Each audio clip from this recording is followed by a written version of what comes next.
Good day to everyone.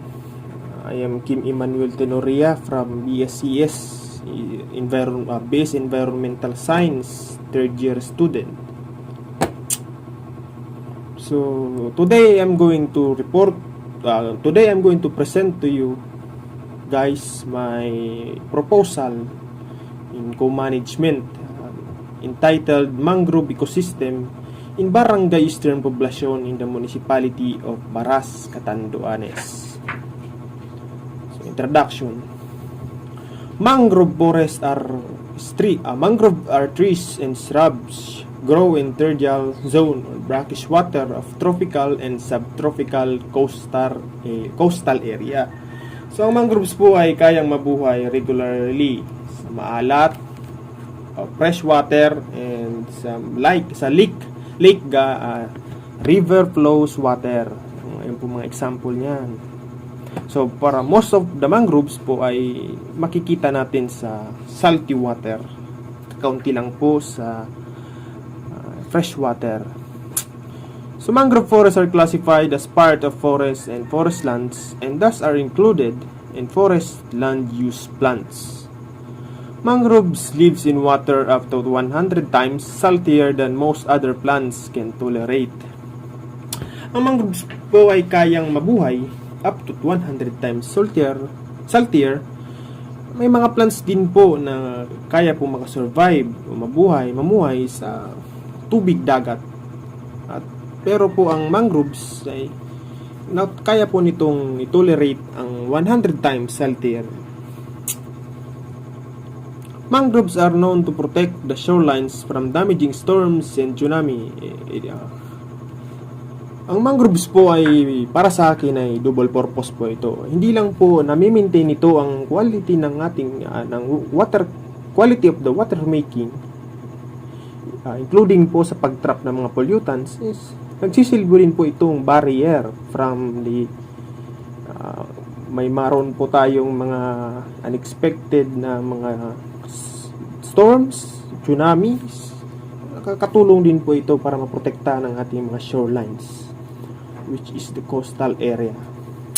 In the municipality of Baras, Catanduanes, the growth of mangroves every year passed by are increasing because of the implanting of mangroves project of the local government units. So, mayroon din pong programa ang munisipyo ng Baras, Catanduanes sa mangroves. Katunayan, meron po tayong mga bagong tanim na mangroves nung nakaraang taon. Yun nga lang po ay nakakalungkot lang po kasi dumaan po si Typhoon Rolly at lahat po ng mga mangroves na itinanim doon ay na-wash out. Some of Baras shoreline is very fortunate to have mangroves surrounding it. The people enjoy its benefits and appreciate its beauty. So, ang mangroves po ay pang-akit din sa atin ng tingin. May mga benefits din po ito. Siyempre, maganda po ang mangroves. At the Baras Ecotourism Department is one of the facilitators protecting the mangroves. There are also many ways of distribution of mangroves, reforestation in municipality of Baras through the community or coming from the different organization. So mayroon din, hindi lang po ang hindi lang po ang Municipal Agriculture Office ang gumagawa po ng way para mag-rehabilitate ng mga mangroves. Meron po tayong mga different organizations na gustong tumulong para mapalago ang mangroves ito. So, pumunta naman po tayo dito sa project context. The latitudinal distribution of mangrove species is limited by low temperature. Leaf scorch and massive leaf fall are predominant symptoms of frost damage. So, nakakaranas din po ng mga massive leaf predominant symptoms ang ating mga mangroves. So, abnormal defoliation disturbs nutrient resorptions in disconnection to the growth of mangroves area in Eastern Poblacion, Baras, Catanduanes. The reason why the mangroves to the said barangay are slightly decreased, the reproductive is the amount of the oxygen in the soil are low because also known as bakawan, are mostly live in muddy soil, but some have also grow on sand, peat, and coral rock. So, dito po, ang mangroves bakawan po ay mostly natin makikita sa mga muddy soil. So, bibihira lang po tayo makakita nito sa sand, lalong-lalo na po sa coral rock. The average rainfall in the province of Catanduanes is about 659 mm. It is dry for 155 days a year with an average humidity of 78%, UV index of 7 in the previous year of 2020. The Super Typhoon Rolly made landfall over Bato area and Baras. However, the effects of this on mangroves are negative, destroying the coastal dike that had been built to protect the village and agricultural livelihood. This caused serious salination of soil and atmosphere. Kadalasan, nung nakaraan pong si Bagyong Rolly, ito po ay super destroyer ng ating mga mangroves. Marami pong mangroves ang naapektuhan nito. Kasi po, sila po yung primary na kumbaga primary barrier ng mga malakas na alon and mga wind.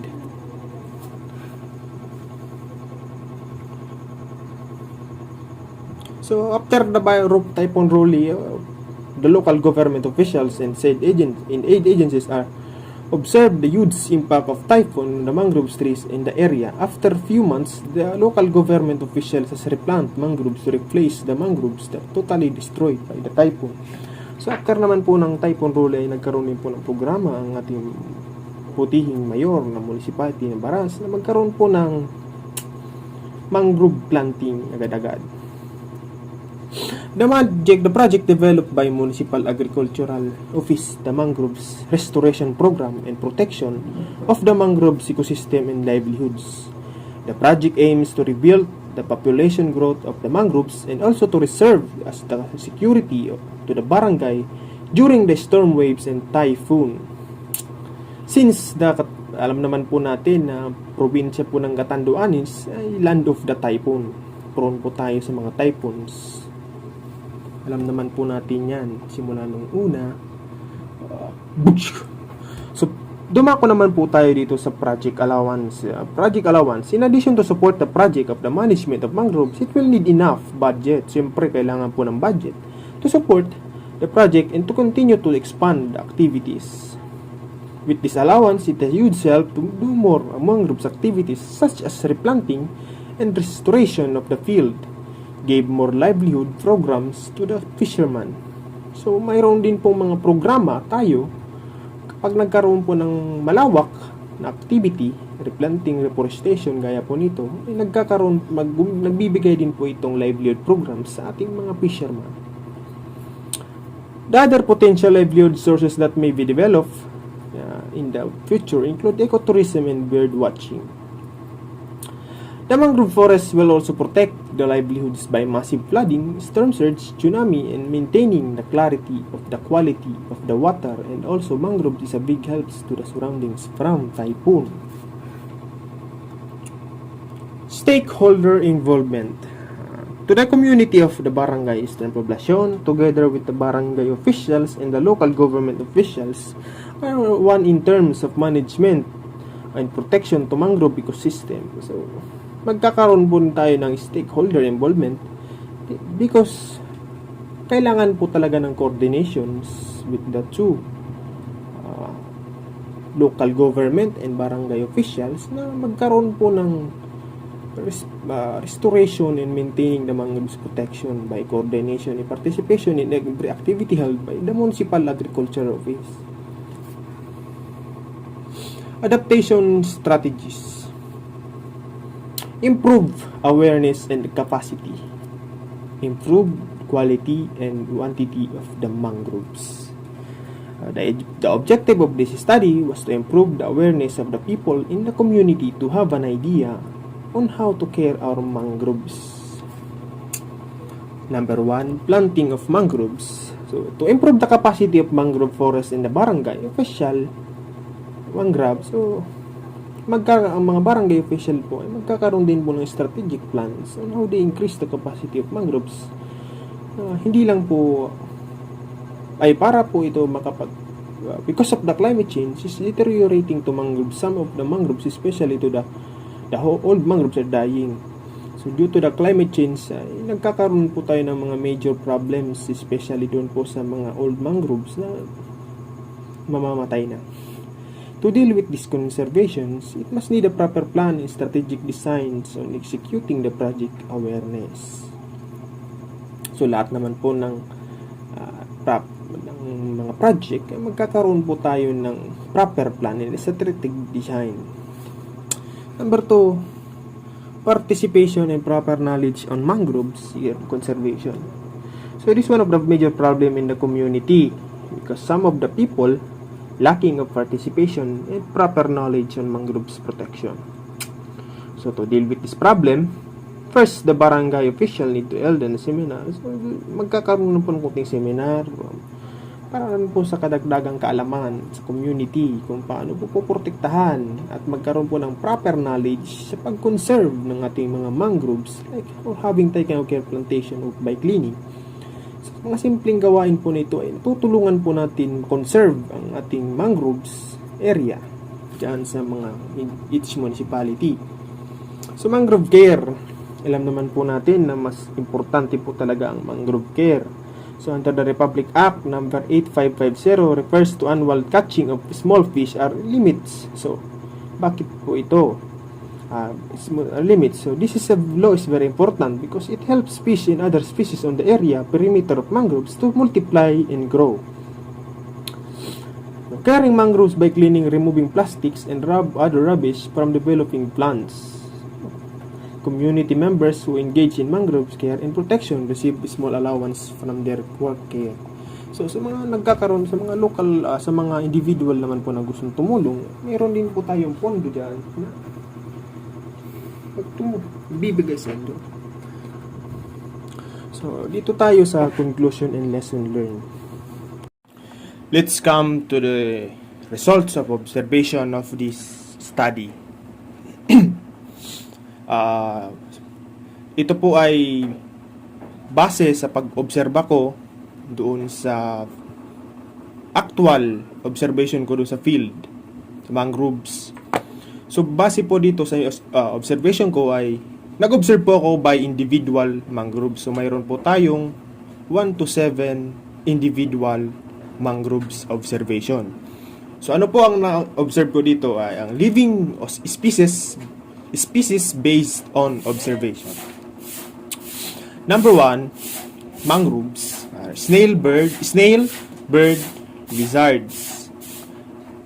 Mangroves number 2, snail, lizards.